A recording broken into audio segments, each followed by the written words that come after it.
giving a tweet right after the fight. Any response to Terence Crawford, who had something to say? Yeah, we ain't worried about what he got to say. He retired. You know, we focus on task and taking over this division. We ain't worried about no retired fighters. Yeah, y'all keep on throwing Terence up. Terence, he's retired. Leave Terence alone. Let him do what he's supposed to do. You know what I mean? Have fun and enjoy his family. Boot. Who that? All of them. I don't care who makes the statement. You know what I mean? I'm just telling you like. When you saw that he brought in Jaron, what was your reaction? Like your first initial reaction when you saw that news? I actually didn't see it. Somebody showed me, and I was just like, "So what that mean? He's not me." Yeah. You know, as much as a lot of people, you know, say we have similarities, and you know, we switch a lot and we fight a lot. He's not me, you know, and I'm not him. So. You were on the show with Gilly, and he mentioned a bunch of names and just said, you know, are they going to be easy work or not? You said easy work to everybody, including Terence Crawford. You know, obviously he's had comments to Gilly about saying, you know, that he tried to make a fight with you. You were too young at the time. That's what your team said. Do you think any of this talk gets to a point where you get him to come out of retirement and face you? I ain't care about that. I ain't gonna lie. I'm locked in on Xander Zayas. Don't ask me nothing else about nobody else. I'm Xander Zayas. Jaron Boots Ennis silenced his doubters with a 7th-round technical knockout victory over Xander Zayas at the Barclays Center in New York this past Sunday. While the conversation should have revolved around massive future showdowns for Ennis against names like Sebastian Fundora and Virgil Ortiz, the discourse instead centered surprisingly on Terence Crawford, the boxing icon who hung up his gloves a few months ago. We are all well aware of the history between these two. Boots had long desired a crack at Crawford before he called it a career for good. This time around, however, it appeared that Crawford was the one eager to reign on the newly crowned unified champions parade. You know, Terence Crawford, he was tweeting something after the fight, you know, being coy, like not commenting on it, but seeming to throw his version of some shade. I mean, what's your thoughts on? I don't care what nobody say, man. Yeah. I don't care. That don't bother me. Just like when y'all talk, I don't care what y'all say. Not even me. I don't care what none of y'all say because I speak the truth. You know what I mean? You know, you don't see us cussing and calling people out. Some of they don't know this, they don't know that. We don't do that.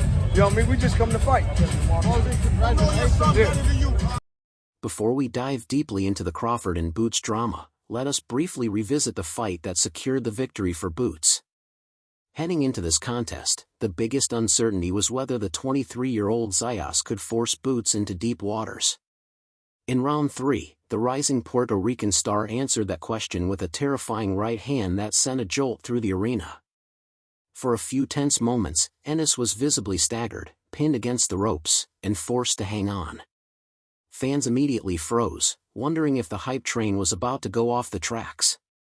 But instead of crumbling, Boots absorbed the punishment and transformed the bout into an all-out war, ultimately dropping the champion on 3 separate occasions. That single round ignited a massive debate. Did Zayas expose a fatal vulnerability in the new king's armor? Or did Boots merely demonstrate that he possesses a chin made of solid granite? Boots, congratulations. What was going through your mind in the 3rd round? Huh? What was going through your mind in the 3rd round? I was chilling, cool, calm, collected. Nothing? Gotcha. Do you still want to be undisputed? Is the goal? Most definitely, undisputed for sure. Oh, wait. Hold on, wait to the mic, yeah. Hey, Boots, Radio Raheem down in the front. Did I hear you correctly? Because sometimes I can't hear in the arena. Did you say that you weren't hurt in the 3rd round? No, I was chilling. You know, I just a little lazy on the inside. Got quoted a good shot, but I was cool. Yeah. Did you feel like that 3rd round was the toughest round of your fight career thus far? I don't know. I don't know. I'm cool, calm, and collected. You know, when it's madness going on, I just get calm. You know, and just be patient. I mean, I asked you these questions because, granted, you know, you stopped him in the 7th. It was a tremendous performance, but from the audience side, it looked like a tough fight. It didn't look easy. It didn't look, you know, like a walkover. Yeah. Where do you rate this fight competition-wise? Oh, solid competition. Xander, a great fighter. Hope he's okay. yeah, you know, whether he move up to 60 or stay at 54, I think he'll be a champion again. Once the dust cleared and the referee waved off the action, the boxing world held its breath, waiting for Boots to stare into the camera and call for major fights against the other title holders at 154 pounds. When the microphone was finally shoved in his direction, Boots did exactly that. He looked straight ahead and called for a war with Virgil Ortiz, declaring his intention to collect the remaining belts and take over the division entirely. Virgil came out and said that he was going to sleep you, so I just want to know your comments on those. Why he ain't take the fight in the beginning? You know what I'm saying? Bro, I ain't be talking, bro. I ain't gonna lie. I'm trying to tell you, I'm really different. He gonna see firsthand. Because he gets hurt a lot. He flat-footed, and he been dropped multiple times. When he get hit by me, it's gonna be different. I'm trying to tell y'all. What would you grade your performance today? My performance today, I gotta go back and watch it. I'll probably give myself like a C though. I know I'm way better than that, you know. And, like a C plus, you know. I'm way better than that, you know. I was into the corner a little bit, not too much, you know. They was telling me to do speed, and I was one shot popping. You know, it's the shots that you don't see. You know, I should have been using a little bit more speed, but you know, everything is gonna be good. You know, we're gonna go back to the the lab and get ready. You know, and take over this division, sharpen up.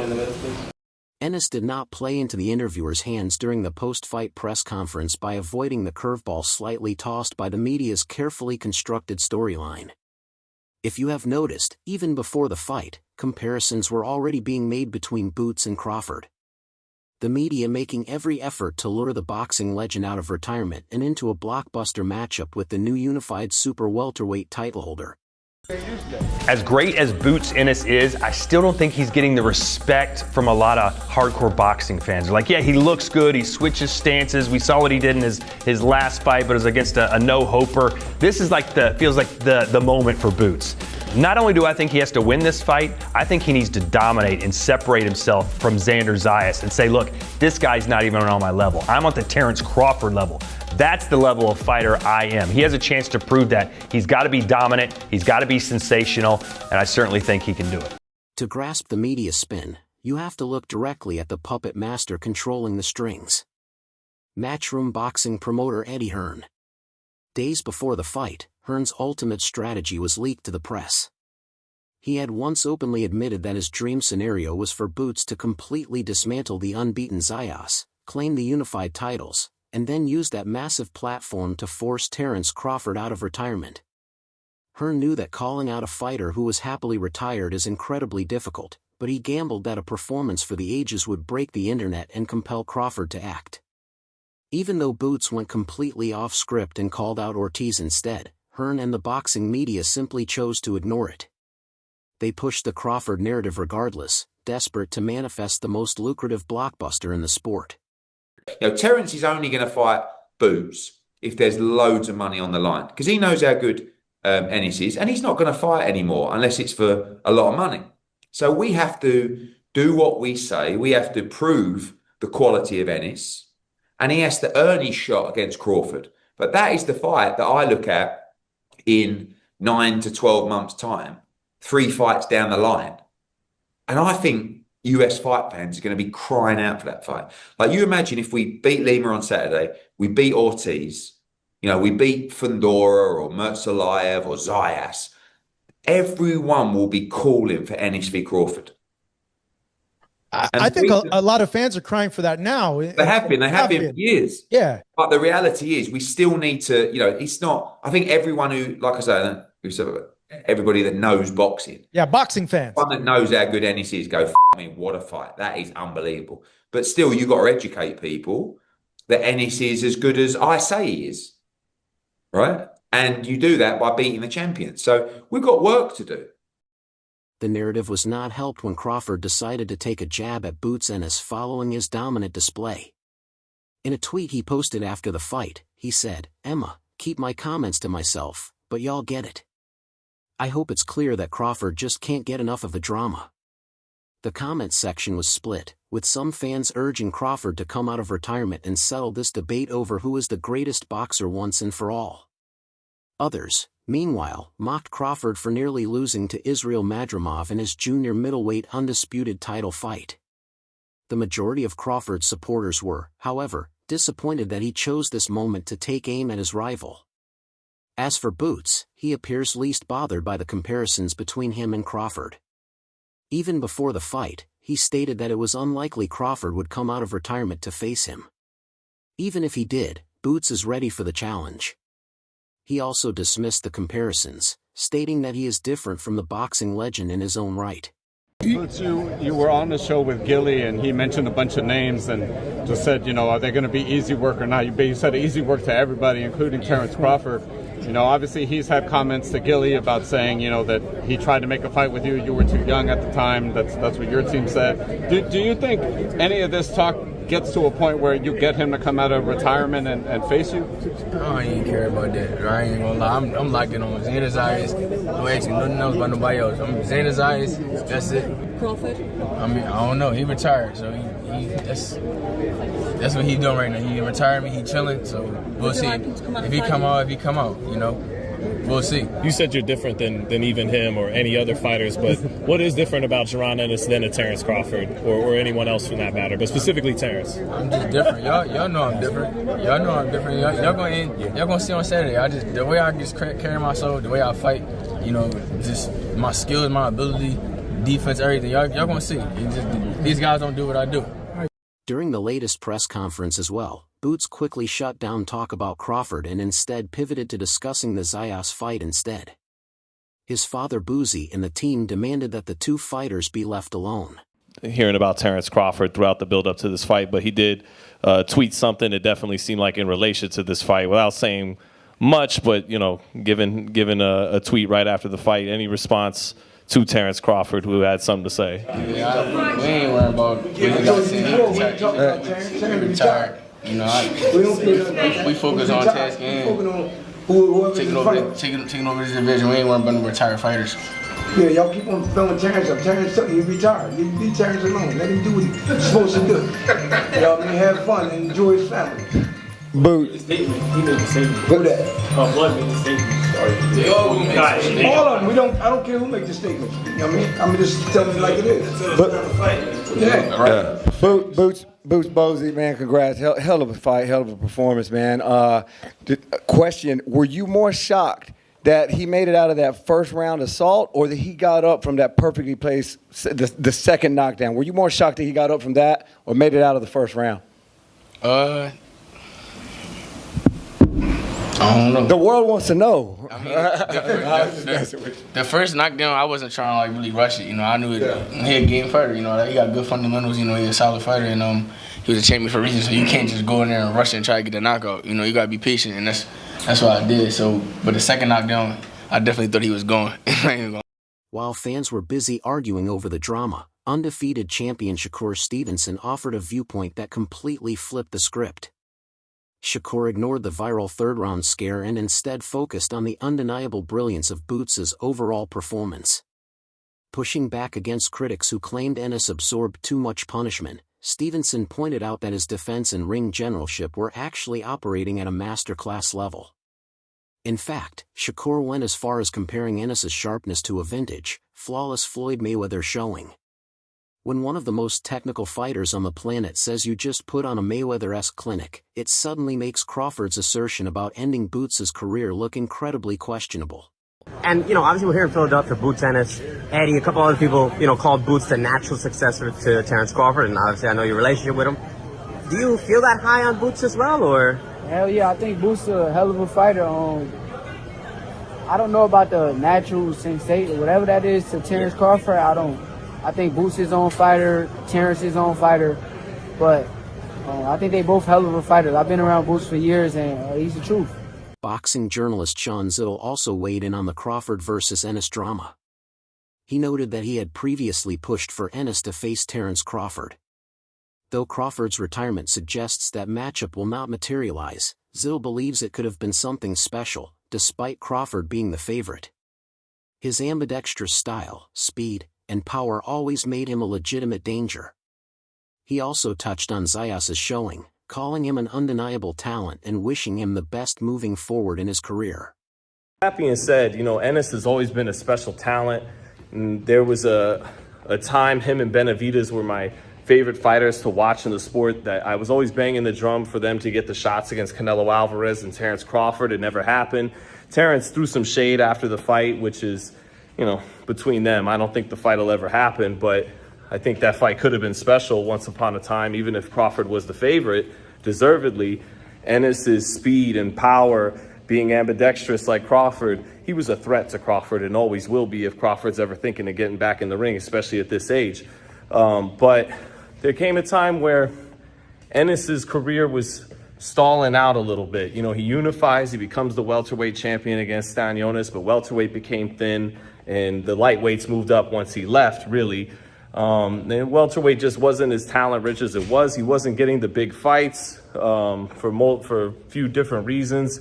But now he's not only back in business, his stock is higher than ever.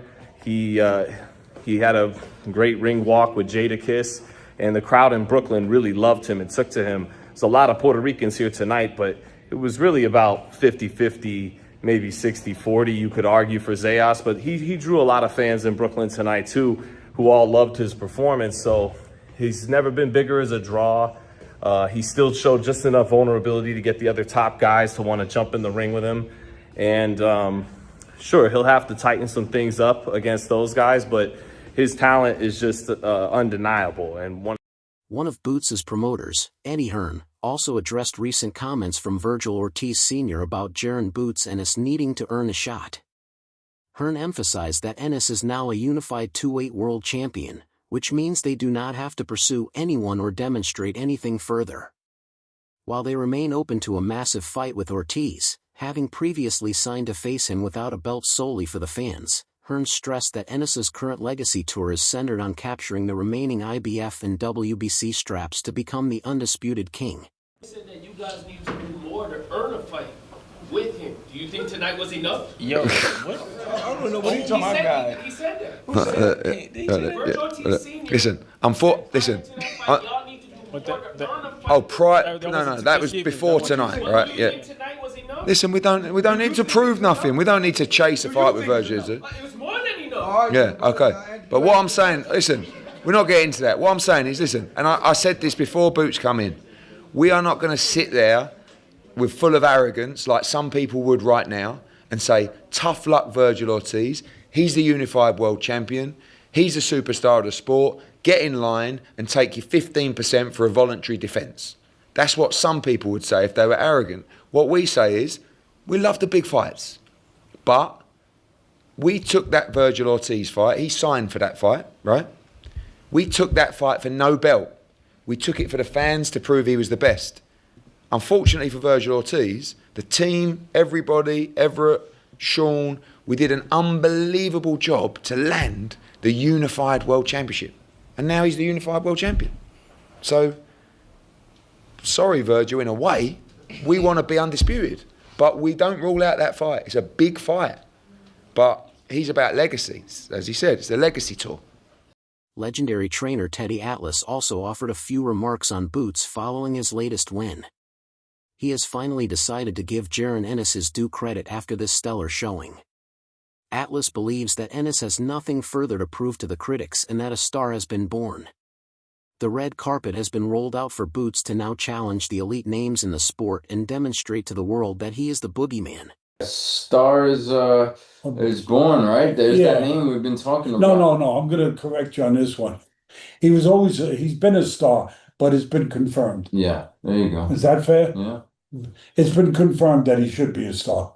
Absolutely. That was he earned impressive. He earned it. You said, too, he got tested. He showcased his skills, his speed. He got tested. He's got the goods. Yeah. Now everybody's going to talk about what we mentioned earlier. Is Fedora next? Who's next? And they can also say they took this fight too soon, which, the seasoning, he wasn't mature enough. But I tell you one thing, he fought the worst kind of fight game plan. Showed heart, I applaud him, but behaved like a fighter, like a champion.